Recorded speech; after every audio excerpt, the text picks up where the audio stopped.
In this session, we are going to discuss the feminist perspective on state.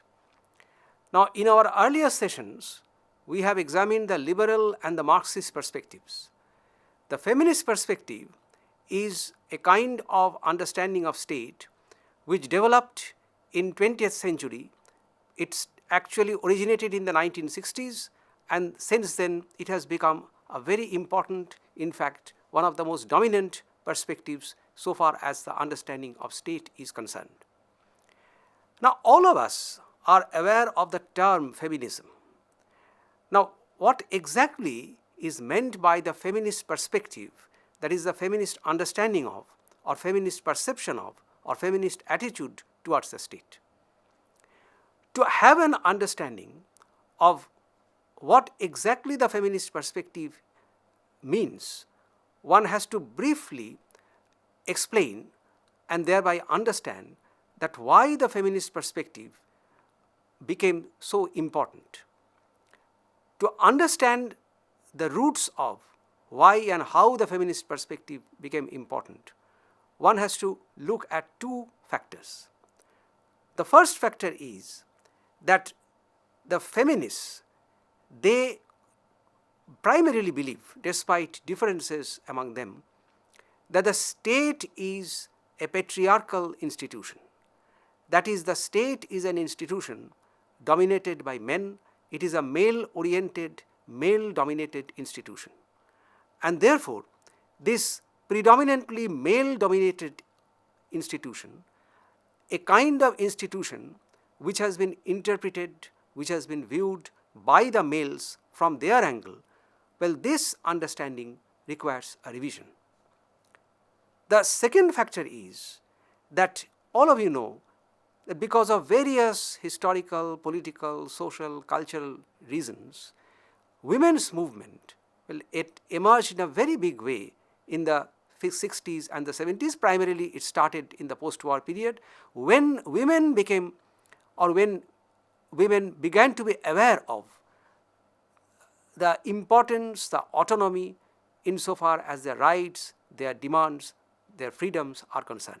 That is, women's movement for the first time made it very clear, and it was put on the agenda of society, that women have to be treated as an autonomous subject. That is, women will have to be understood, they have to be viewed, they have to be perceived, not with reference to men, but with reference to their own identity. So these are the two major factors which contributed to the importance of, to the appreciation of a new kind of understanding of state which will be viewed by women. That is how women, they perceive the state, how they understand the state. To have a proper understanding of the feminist perspective, again, we have to be very clear about one thing. The point I have already very briefly mentioned, that is, among the feminists, well, there is as such no consensus. There is as such no unanimity regarding the understanding of state. Because among the theorists, among the philosophers, among the social scientists who primarily have discussed this question, have primarily examined or treated this particular issue, well, among them there are sharp differences. And basically, the differences come down to, say, two issues. Or rather, one can put it like this, that is, among the feminists, there are two different ways of looking at the state. There are two major perspectives underlying the viewing of the state, underlying the understanding of the state. Now, what are these two major perspectives among the feminists? One perspective tries to suggest or tries to argue that women have to make an entry in the state apparatus. Women can make use of the state. Women have to participate in the activities and life of the state. This is one understanding. And one can characterize it as the pro-state attitude.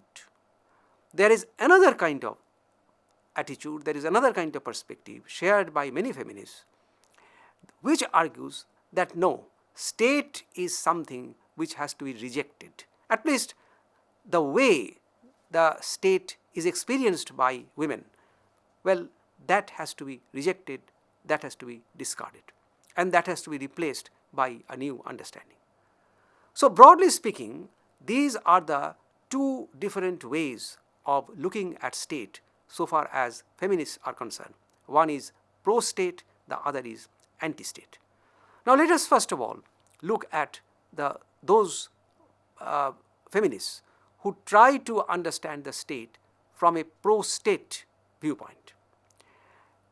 This is an understanding, for instance, which is associated with major feminist thinkers, Betty Friedan, whose work Feminine Mystic, well, is a major landmark so far as this pro-state understanding is concerned. Betty Friedan and her followers, as well as a number of leading feminist theories, who broadly come under the heading Liberal Feminists, their understanding of state is, their attitude towards state is rather positive. Positive in the sense that they accept the fact, they understand it, they share this understanding that yes, state has been traditionally a patriarchal institution. It has been an institution which has been monopolized, which has been controlled, which has been dominated by the males. This is something which they accept. But they simultaneously argue that we have to demand our active participation in the life and activities of the state. And so that through our more and more engagement with the state, through our more and more active participation in the state, it will be possible for us, at least this is what they believe in, it will be possible for us to control, to influence the policies of the state towards women. And thereby, it will be possible for us to realize our rights, to realize our freedoms, to realize our demands. So this is, broadly speaking, the liberal feminist understanding, which takes a positive view of the state. That is, the sum and substance of this understanding is they want more and more participation in the state, active entry in the state. But as I have already mentioned, opposed to this school or opposed to this understanding, there is another perspective which stands opposed to this understanding, which may be broadly characterized as anti-state understanding. Now this anti-statist position, this again is or it can be viewed from three different viewpoints. One viewpoint that is represented by radical feminists, and one such radical feminist is Kate Millett. Her book Sexual Politics, well, it's again a major breakthrough so far as women's perspective, women's understanding, feminist perspective of state is concerned. Now, what do the radical feminists talk about? The radical feminist understanding of state is something like this. The radical feminists argue that the state is a useless institution. It's a kind of institution which will be of no help to women because it's a kind of institution which has been traditionally dominated by men. And since it has been traditionally dominated by men, the language of the state, the idiom of the state, the discourse of the state, well, this is totally male-dominated, male-oriented. So even if women participate in the state in a very big way, well, the exercise of power, influence, well, these will be controlled by men. And therefore, the present state as it is, it demands a kind of, you can say, overthrow, you can say it demands a major revision.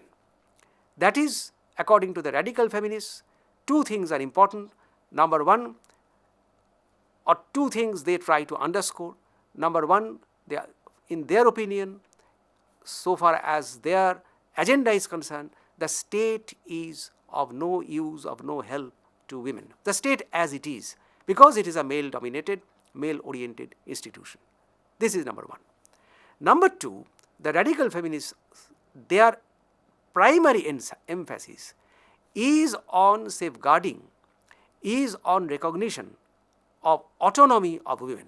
Women have to be viewed, women have to be treated as an autonomous subject. So it is this autonomy of women, and this autonomy of women, they argue, it has to be preserved. For them, this is the most sacred, this is the most important element so far as women's identity is concerned. That is, I as a woman, I have to be given absolute freedom so far as my autonomous identity is concerned. That is, I am ultimately the last person to explain, I am the last person to talk about how I should look like. That is, my behavior, my functioning, my work, my destiny, well, it will be controlled by me. So this is, broadly speaking, the notion of radical feminism. As I said, there are three variations of this anti-statist perspective of feminism. The second variation, that is known as Marxist feminism. Marxist feminists, well, their understanding is, well, like the radical feminists, that yes, the present state is of no use to women. But their explanation is quite different. Their explanation is that the modern state, as we experience it in our daily life, this is a state which is dominated not just by men, but the point is, it is an instrument of domination in the hands of the capitalist class. This is a point which we have explained already in our last two lectures, where we discussed the Marxist perspective on state. So the Marxist school of feminism, it tries to highlight the idea that the state is actually oppressive vis-a-vis women, not because of the fact that it is simply dominated by men. It is oppressive because it is an institution which is dominated, which is controlled, which is ruled by the capitalist class. Therefore, unless and until this capitalist class, the rule of capitalism, the domination of capital, well, unless these things can be revised or changed, unless we can put an end to the regime of capital or capitalism, women's emancipation will never be a reality. So this is, broadly speaking, the notion of Marxist feminism. Their attitude is anti-statist, but their explanation is different from the explanation of the radical feminists. The third variety of anti-statist notion of feminism, well, this is represented by what is known as socialist feminists. Now, socialist feminism, it is virtually a kind of combination of radical feminism and Marxist feminism. Socialist feminists, what they try to argue is that the modern state, it is oppressive in regard to women. The modern state is a structure of domination in regard to women. Well, that is for two reasons. Number one, it is a kind of structure which is, of course, dominated by the ruling capitalist class. So, rule of capital, the regime of capitalism, well, that has to be changed. But its domination is so real, its domination vis-a-vis women, well, that is something which just cannot be denied. That is, the modern liberal state, it is bound to repress, it is bound to oppress women, not simply because of the fact that it is ruled by the capitalist class. It oppresses women because it is also, that is simultaneously, it is also an institution which is a patriarchal institution.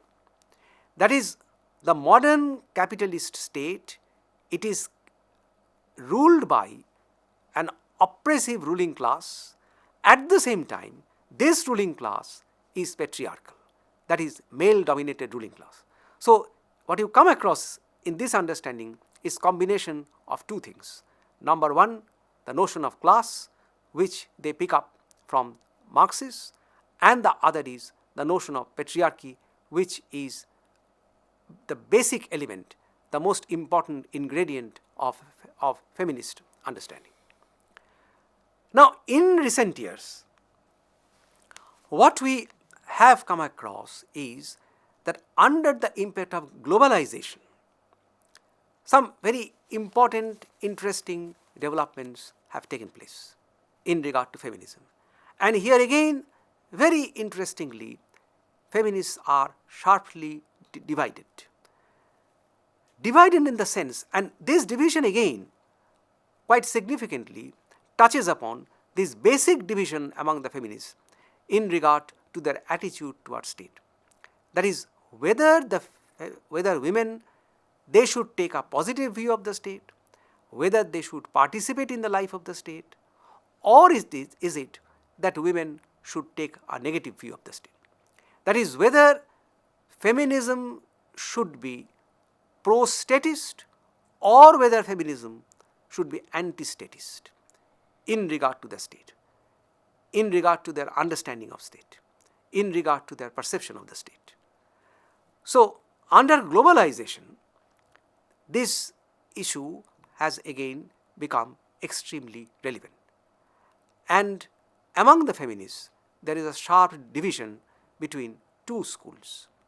There is one school which argues that women under globalization, in fact, are getting more and more opportunities to participate in the life of the state. And they argue that women should actively participate in the life of the state. Now, why? The explanation is very simple. They argue that under globalization, what has happened is social insecurity, it has increased. And therefore, what has become necessary is that women have to work for family. That is, the bread earner of the family is no longer the male. Women, they are increasingly joining a state's workforce. In various professions, women are now engaged. That is, the entry of women in the life of society, in various spheres of society, well, that is on the increase. And since this is on the increase, that is, since globalization has opened up opportunities for women to be engaged more and more, to be engaged on a very large scale in their activities so far as the state is concerned. That is, this growing, increasing engagement of women with the state, well, that has opened up new opportunities for women to participate in the life of the state. Therefore, women have to take a positive view of state. This is one understanding. And this is, you can sense, you can guess, this is a very positive understanding of the state. But there are also feminists, and this is quite an influential section of feminist theories. Well, that section, or representatives of that school, or representatives of that section, however, contest this understanding. Their argument is that no, globalization has actually created a totally different situation. For them, globalization actually has made the life of women more and more insecure and unstable. Because what they argue is, and that is a very interesting argument which they put forward, they argue that globalization, well, what it has done is, globalization has decentered the state. All of you know that globalization, well, it leads to privatization, it leads to the victory of the market, it leads to justification of the market to the exclusion of the state. That is, the state is to be withdrawn. That is, this withdrawal of state, notion of withdrawal of state, that is an important agenda of globalization.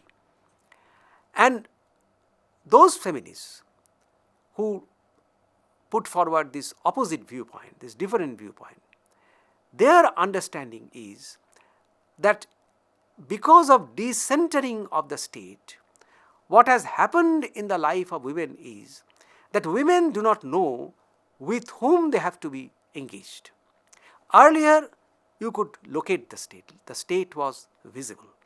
So, you could protest against the state, you could rise up against the state, you could put forward your demands and rights before the state. Whether the state will listen to it or not, that is a different issue. But there was the visibility of a central authority, that is the state. But now what has happened is, because of the decentering of the state, because of the withdrawal of the state, it is the private sector, it is the civil society, it is the NGOs, which have, and of course there is a market. So they have actually entered, or they have emerged as new actors. So women have to be engaged on multiple levels, at multiple points, with all these sectors. And this becomes, for women, an extremely difficult or a risky exercise. They do not know, they have their problems, they have their agenda, they feel insecure, but whom to address, with whom to negotiate. So this has made the life of women extremely insecure. And therefore they argue that the present state under globalization, this would be of no use to women. This is the kind of state which has to be dismantled, which has to be questioned, which has to be interrogated. So these then are the varieties so far as the feminist perspective is concerned. By way of conclusion, therefore, we have to understand that the feminist perspective on state, it has made a very major contribution to the understanding of state. It has made a very significant contribution on two counts. First, the feminist perspective has made us aware of the fact that you cannot ignore the autonomous identity of women while you are formulating theories of the state. This is one. The second very major contribution of feminist perspective is this. We have to understand now that women have to be treated, or women have to be viewed as an autonomous category. Women have to be viewed not simply with reference to men. That is, women have their own agenda, women have their own identity. This has to be respected, this has to be honored. That is, by treating women simply as appendage of men, by treating women simply as subordinate to men, this traditional mindset, this requires major revision.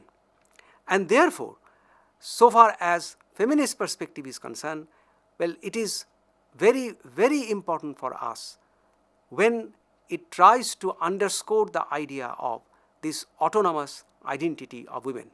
It actually has given women a sense of dignity, a sense of recognition, which was not there in our traditional mainstream understanding of state. In fact, among the feminists, there is a kind of formulation which is quite often made, and there is a substantial justification of this understanding. That is, our mainstream understanding of politics, our mainstream understanding of society, this is actually a sort of male stream understanding of society.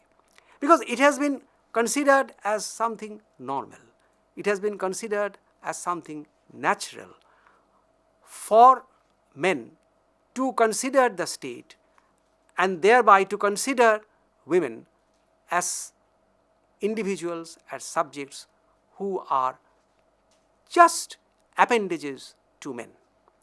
And therefore, that women demand recognition, well, that has got to be respected, that has got to be honored. So these two factors explain, I believe you can understand the importance, the crucial significance of the feminist perspective on state. Thank you.